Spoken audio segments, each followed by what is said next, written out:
35,000 लोग ही चयनित होंगे और इस 1 करोड़ में 10 लाख स्टूडेंट ही ऐसे होंगे जिन्होंने रेलवे की तैयारी किया हो। कि बेरोजगारी इतनी बढ़ चुकी है, सरकार का तो पता चल ही रहा है आपको।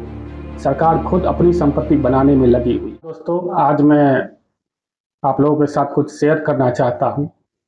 अभी रेलवे ग्रुप डी का एग्जाम हुआ है और करीब 1 करोड़ से अधिक स्टूडेंट ने इसमें भाग लिया है।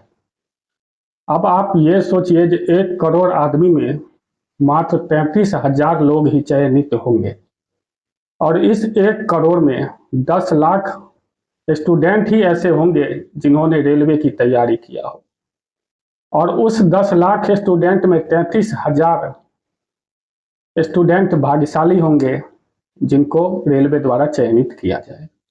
लेकिन बाकी उन 9.5 लाख करीब स्टूडेंट का क्या होगा जिन्होंने अपना वक्त समय सारे गवर्नमेंट एग्जाम के लिए दे दिया है। अब समस्या ये है कि बेरोजगारी इतनी बढ़ चुकी है, सरकार का तो पता चल ही रहा है आपको। सरकार खुद अपनी संपत्ति बनाने में लगी हुई है। छोटे से बड़े कोई भी अधिकारी, सरकारी कर्मचारी तक भ्रष्टाचार में डूब गया है। अब मैं आपको एक बात बताता हूं, जो क्यों आप बार बार सरकारी नौकरी के पीछे ही जाते हैं। क्या प्राइवेट में सैलरी अच्छी नहीं मिलती? क्या प्राइवेट में जॉब नहीं है? छोड़ो सरकार को, क्या जरूरी है, ये अपना खेलते रहेंगे वोट इलेक्शन, क्योंकि इनके पास वोट के लिए भी पैसे कोई और देता है।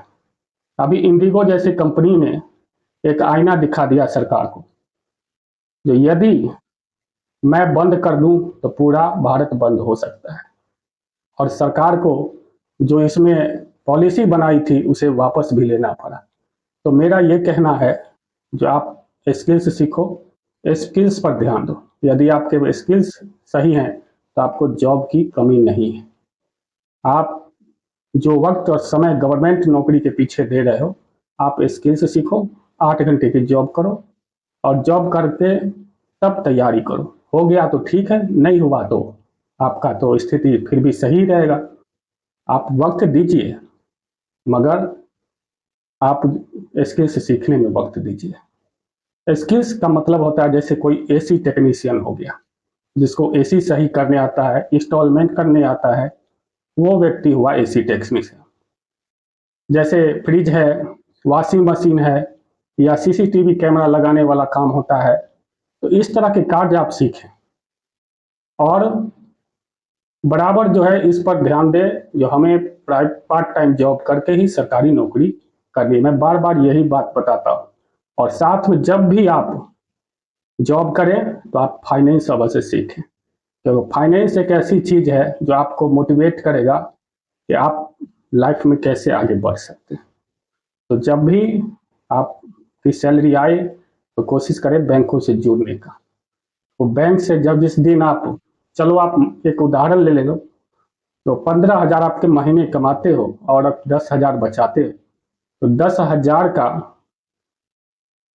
50% हिस्सा अगर आपका सेविंग हो रहा है तो उसमें 50% करके आप किसी दिन बैंक से लोन लेकर देते।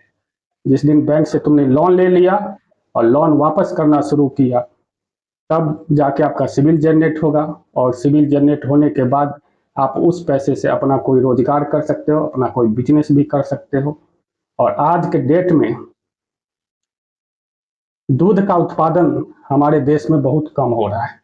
65% लोगों को ही दूध मिल पाता है और दूध का उत्पादन एक ऐसा उत्पादन है जो आज इसके सामने ना तो कोई एआई काम करेगा ना कुछ करेगा। भैंस का दूध हो, गाय का दूध हो, इसकी जरूरत पूरे भारतवर्ष में बहुत है और आने वाले समय में और होगा। ये डेयरी वाले दूध शरीर के लिए ना तो लाभदायक है, ना और इससे और ज़्यादा कैंसर जैसे बीमारियां भी अब सुनने को मिल रहा है। हर चीज़ में मिलावट हो रहा है। तो मेरा यही कहना है, जो अभी भैंस या गाय पाल के भी आप अपना रोजगार बढ़ा सकते हैं। तो इसी के साथ अगर हमारा विचार अगर अच्छे लगे हों तो आप एक वीडियो पर लाइक कर देना और चैनल को सब्सक्राइब कर लेना। और किसी प्रकार का आपके पास डाउट है या शिक्षा से रिलेटेड है या काम से रिलेटेड है तो आप कमेंट कर सकते हैं। मैं आपको कमेंट के द्वारा आपको जो सुझाव है उसमें जो मेरा जो भी अध्ययन है, मेरा जो भी अनुभव है उसके अनुसार मैं आपको बता दूंगा। धन्यवाद।